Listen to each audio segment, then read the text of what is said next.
What's going on, guys? It's Adam P, and welcome back to more Newcastle United news. 2 minutes. Newcastle was 2 minutes away on transfer deadline day from losing Yoane Wissa, and we're here on this video to explain how that nearly happened. We're here on this video just to enjoy ourselves, take it all in, and what was a fairly mental transfer deadline day, and we're here just to get through it all. There's a lot of news that's came out this morning. I would argue a massive misconception amongst Newcastle United fan base. A lot of our supporters seem to feel like a former player is now set to press charges against Newcastle United. That's not the case at all, and I'm here to explain how that is in this video. But of course, if you guys are new around here, make sure you get down there, hit that subscribe button, make sure you join the journey. We are running in the Great North Run on Sunday, so make sure you stick around so you don't miss out on that content. And of course, after the international break, we are playing Barcelona in the Champions League, so make sure you get involved and don't miss out on any of it. As promised in one of my previous videos, I'm not going to be name dropping that individual anymore that's left our football club, and I said unless it is breaking news and major headlines, we aren't going to address that particular player unless I feel like it is appropriate to say. And in this particular video, I feel like it is, because there's a massive misconception amongst our fan base on social media who believe that our former player who left on transfer deadline day is now prepared with his agency to press charges against Newcastle United. That is simply not the truth. It's not happening at all. Now, there is a potential legal case that could be made by the agency of that player. However, it will be directed towards a media publication, aka The Telegraph. And the reason why I mentioned The Telegraph is, well, I'll give you an example here. So Luke Edwards actually claimed, quoting the article that this snippet is in, some insider suggested from April onwards, Isak was behaving and playing like someone who did not want the team to qualify for the Champions League, as he knew it would make it harder for him to explain to Howe and the supporters why he wanted to go. That is a huge accusation to make without substantial evidence to back it, and that's why you are potentially looking in the opposite point of view of the agency now, potentially going towards that media publication. It does not involve Newcastle United, though. It is something that is away from the football club, and it's noise and a potential lawsuit that is away from Newcastle United. And I feel like supporters seem to feel like Newcastle would be in amongst this. Newcastle would be the targeted publication. It's not. We haven't said anything. Our football club hasn't said anything. Our media team hasn't said anything. We have not made any public comments that has suggested or implied that our former player was purposely throwing games away to try and get us out of the Champions League. And the exact quote, which I think is quite bad here, behaving and playing like someone who did not want the team to qualify for the Champions League. That is effectively accusing the player of match fixing. I know it's not a direct claim, you are match fixing, you're doing this, but it heavily implies that the player has been doing it. And of course, without evidence to back that up, you're always setting yourself up for a retaliation. And I would argue the evidence supplied and the evidence that I personally see is always circumstantial evidence. Yes, it's true the player had bad games from the cup final onwards, but you can just see he had a bad run of form. You can argue on the flip side and say, like, he had an off day on the pitch. I don't think there's enough evidence there to truly suggest that the player had intentionally went out of his way to make sure Newcastle would not qualify for the Champions League. Listen, I couldn't care less. We are in the Champions League. Do you guys care about all that noise last season? We are in the Champions League. We're playing in the Champions League this season. Had we not qualified for the Champions League, I would have probably been sat here now on the flip side, ranting, shouting, and being fuming with this situation, and potentially being a lot harsher towards the situation itself. But we're in the Champions League. We qualify for the Champions League, whether we deserve to or not at the end of the season. We are in the Champions League, and that noise, all it is noise. And I wanted to make it clear in this video now, I'm not going to go any further into it, but it is a massive misconception that Newcastle United is the ones being potentially sued for this. We've got nothing to do with this. We haven't said anything. It's the work of someone else. So we'll see what happens going forward. But in terms of this story, I just wanted to make clear now, do not walk away from this video feeling like a former football player is pressing charges against Newcastle United. That's just not truthful. It's just not what's happening.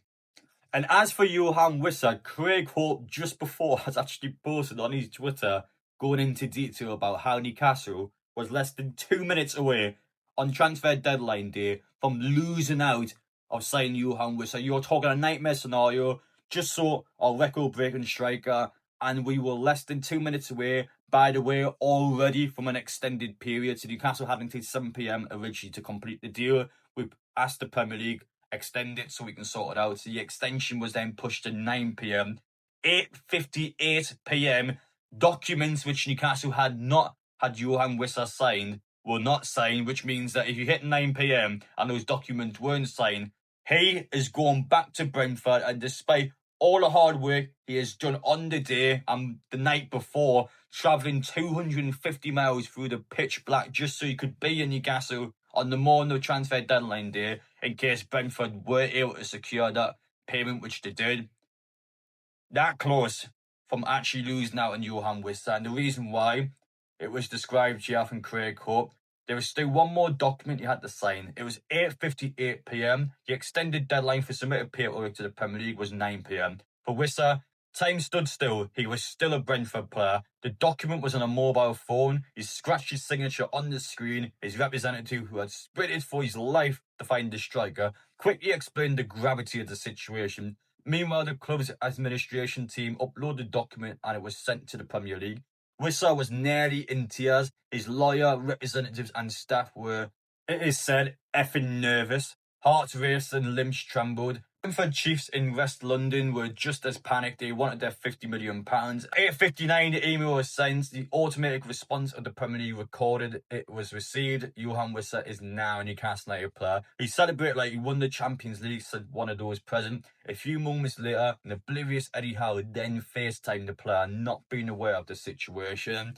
Of course, make sure to go and read Craig Hope's article and check it out for yourselves if you want to hear more about that situation. But I have to say, how do we even get into that situation? You are talking less than 60 seconds we actually would have been from losing out in what is a huge signing for our season ahead. It would have just been Nick Waltermeyer up front. You would have sought Isak, you would have sought Wilson, and you almost sort of Sula. Obviously, that didn't happen in the end, but you would have been a case where you missed out on the big sign of transfer deadline day in our point of view.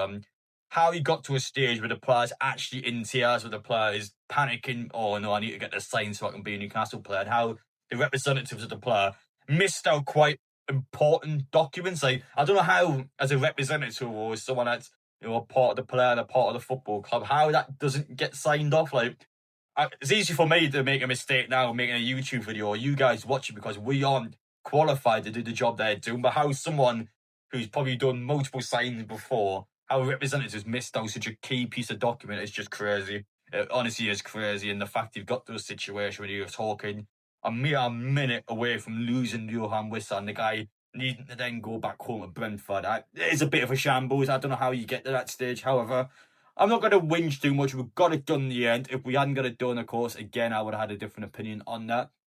But Yoane Wissa, through the door, and it's a player that certainly got out to quite a boisterous start. And you know what? There's something about this guy. I reckon Whistler's going to do unbelievably well for Newcastle. Of course, he's wearing the number 9 shirt. He wanted to be here, wanted to continue the African heritage at Newcastle United, and wanted to be someone who, in his point of view, knows this is his last big move to make. And for him, who's just scored 19 goals last season, no penalties alongside Brian and Bruno, and quite an average Brentford team, a player who's going to kick on and surprisingly quite good in the air, considering he's 5'7". And when I had a chance to watch and I had a chance to see him, especially at Brentford away last season, he tortured us.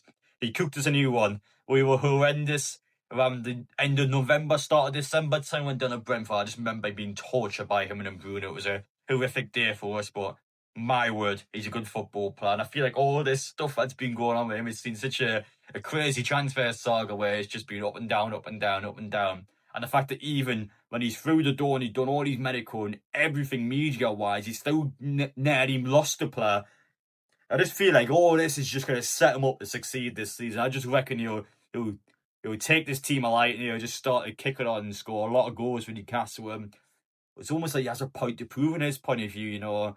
A deal nearly went south. I'm replacing someone who didn't want to be here. I want to be here. I'm going to kick on. I'm going to do everything I can. There's just something about Yoane Wissa. I've got a real good feeling about him. I honestly do. I really feel like this guy's going to go out there and just score a crap ton of goals while looking good doing it. And Newcastle, I think, are going to have a very good season despite everything that's went on this summer. And even now, there's still noise about it now. And although that noise, as I said, a few days, it would dimmer down, it would not be there anymore.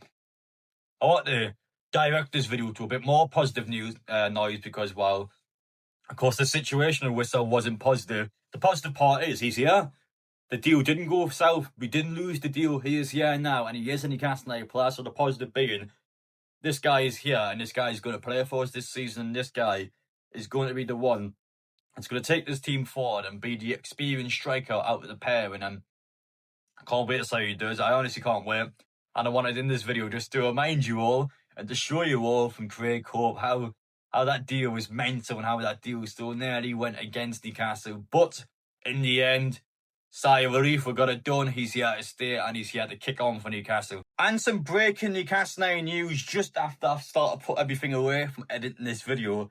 David Hopkinson is the new CEO at Newcastle United, replacing Darren Hughes. This, by the way, is the individual who did work at Real Madrid. So you are talking in terms of a footballing sense, from Real Madrid to Newcastle United. What a CEO this is to get him. Of course, Darren Hughes unfortunately ill now, so he has to step away. And we've got someone coming in who has incredible experience. He's worked with the likes of Madison Square Garden. He's worked with some of the biggest and best stadiums out there in the USA. He's had a chance in a footballing sense to work with the most luxurious and the most successful football club in history. And now he's coming at Newcastle United to take our club to the next level. And in terms of pedigree, in terms of someone bringing in, he is as good as he gets. I don't think there was a better individual out there who could get in now that would do a better job than this guy. I seriously reckon, in terms of a CEO, he is the best possible option Newcastle could have got at this point. And you would expect the director of football to follow in shortly at some point. We don't know when that's going to happen, don't know what time frame you could expect, but you would imagine sooner rather than later. I'm buzzing with David Hopkinson coming into this football club. I made a video yesterday talking for a time frame. I mentioned a bit more about the director and the CEO. So for now, I just wanted to let you know it is official, it is done, and we can move ahead. And I'll expect over the next few days, couple of weeks, even more announcements happen from Newcastle United. So we'll wait and see. But now, I have to say, what an appointment this is. But that's about it in terms of this video. Of course, international games start tonight. Nick Walton may be playing tonight, and it's a chance for us to have a look and see how our players get on. In this video, I just wanted to address quickly, at the start, obviously a big of a misconception between what is said about a former player, and I just wanted to direct the video towards the one that is here now, and the player who is ready to kick on for Newcastle. And I wanted to show how his transfer saga was a nightmare coming in as well, and how he nearly ended up not getting his dream move. But it all worked out. He's here now. We'll move on. Hopefully lessons are learned, because of the fact he's 60 seconds away from losing the player certainly doesn't paint us in the best light, and the representatives in the best light. But let's just get that sorted out a different time for now. Let's crack on, enjoy it, take it all in, guys. Let me know your opinions down below. Thank you for watching, and we will see you all in the next one.